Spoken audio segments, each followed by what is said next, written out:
Hi guys! Maraming salamat guys. Kay Jagustin, maraming salamat po. Tingnan mo naman po tingnan nyo po guys yung mga alaga ko kung kailan maulan. Wala kaming kinikita araw-araw. Hindi kami nakapagtrabaho, hindi ako nakapag-sideline. Tingnan nyo po yung mga alaga ko. Lalong nagtataka sa pagkain. Wala kaming budget po. Ayan po sila. Lalo silang matakaw. Diyos ko po. Pag tuwing kibot ko, lakad ko, susundan nila ako, kala nila may pagkain akong dala. Nakakakain naman. Pero tingnan nyo po, ang tatakaw ng mga alaga ko. Maraming salamat, Jagustin.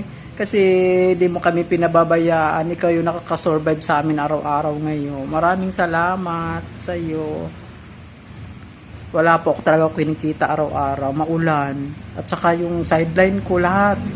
Wala, binaha pa na malaking tulong sana pagbayad ng bahay namin kailangan